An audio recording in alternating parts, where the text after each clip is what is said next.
In the summer of 2022, a 25-year-old named Marcus spent his weekends diving into the fringe subculture of amateur ham radio number stations.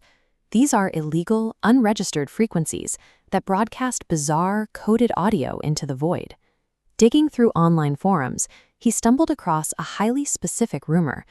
Users claimed that if you tuned your AM dial to 107.7, you wouldn't hear static, you would hear the sound of a man crying. This alleged broadcast required strict parameters. You had to listen at exactly 2 a.m. near the California-Nevada border. The consensus pointed to a precise origin: Tower 4, a decommissioned relay 10 miles down a dirt highway. Marcus considered himself a skeptic, but the details proved too intriguing to ignore. On a Friday night in mid-July, he loaded his pickup truck with audio recording gear, a thermos of coffee, and a high-powered flashlight, and headed into the Mojave. Out in the deep desert, amateur radio hobbyists often blur the line between chasing an interesting mystery and walking into a trap. At 1:15 a.m., Marcus pulled off the paved interstate. His truck's tires hit the brutal, deeply rutted dirt path of the abandoned highway. The isolation was absolute. Beyond his headlights, the Mojave was a wall of black, occasionally revealing cracked earth and skeletal Joshua trees. 45 minutes into the drive, the darkness broke. A massive, rusted steel mast loomed out of the sky, anchored by a windowless cinder-block utility building. Marcus parked 50 feet away. He kept his engine idling and rolled down his windows, leaving himself a clear path of escape if he needed to leave in a hurry. The dashboard clock hit 1:55 a.m. Outside the cab, the air was entirely dead. There were no insects chirping, there was no wind. Just a suffocating desert silence. Marcus was 45 minutes from the main road, surrounded by absolute darkness. His only connection to the world was the analog radio dial glowing on his dashboard. Marcus wired up his digital recorder. As the clock flipped to 1:58, then 1:59, his heart rate climbed, waiting for the sound of the crying man. At exactly 2 a.m., the crying never started. Instead, the white static on AM 107.7 suddenly snapped completely off, replaced by the heavy, vacuum-like silence of an open microphone. A few seconds later, a low rhythmic sound began pushing through his truck's speakers, a steady, mechanical thumping. Marcus turned up the volume, his confusion mounting. The audio was incredibly clear. It sounded exactly like the familiar rumble of a Ford V8 engine idling. He reached over and twisted his keys, shutting off his truck. At the exact second his engine died, the idling noise on the radio died with it. A wave of dread washed over him. Someone was standing right outside his vehicle, capturing his exact audio environment and broadcasting it live directly back into his own radio.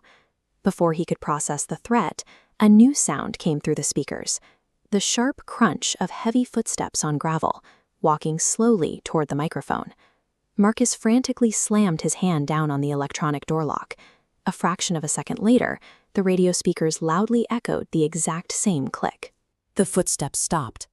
For 10 agonizing seconds, Marcus sat frozen in the cab, unable to hear his own breathing over the radio feed. Then a voice broke the silence, guttural and thick, whispering directly into the speakers. "Turn off the headlights, Marcus." Marcus stopped breathing. Between the tinted glass, the depth of the desert night, and his online anonymity, there was no reason for a stranger to know his name. He ignored the command. Marcus jammed his keys into the ignition. The engine roared to life, and he slammed the truck into reverse to distance himself from the utility building. As the headlights swept across the cinder-block structure, Marcus saw him. Standing on the roof was a man in dirty, tattered camouflage. In one hand, he pointed a directional microphone squarely at Marcus's truck. In the other, he held a hunting rifle. The sighting clarified the immediate reality. The rumor of the crying man wasn't a mystery to be explored. It was the mechanism of a snare. Marcus slammed the DAS pount to the floor. The truck fishtailed wildly before finding traction, rocketing back down the unpaved highway at 80 miles per hour, completely blinded by the dust. Inside the cab, the nightmare continued. Through the speakers, the stalker's voice returned, crystal clear. telling Marcus that his brake lights were too bright and that he was driving too fast. Marcus checked his rearview mirror, but saw only pitch black. The man was keeping pace with him on a rutted dirt road, in the dark, without his headlights on. He grabbed the dashboard dial, desperately clicking the power button and spinning the tuner. The broadcast refused to stop. The stalker's voice remained perfectly locked into the hardware. Escaping the physical location provided zero safety. The predator had established a digital tether, forcing Marcus to listen to the live narration of his own desperate flight. After what felt like an absolute eternity, the truck's tires finally hit the smooth asphalt of the main interstate. The voice went silent for a moment before whispering one final phrase, "See you in Los Angeles." Marcus didn't stop driving until he reached a brightly lit truck stop in Barstow. He locked his doors, sat under a massive floodlight, and called the state troopers. The next morning, a mechanic put a truck on a lift and found the source of the impossible audio. Magnetized to the underside of his rear bumper was a military-grade, GPS-enabled audio transmitter. The stalker had physically tagged the truck while Marcus was parked in the dark. When police searched the cinder block building at Tower 4 later that week, they found a room filled with photographs of random license plates and drivers. Marcus's truck was already on the wall. The next day, Marcus sold his vehicle. He immediately moved out of his Los Angeles apartment, vanished from the online radio community, and never shared his new address. He never found out who the man in the camouflage was, but he learned a lesson about the deep desert.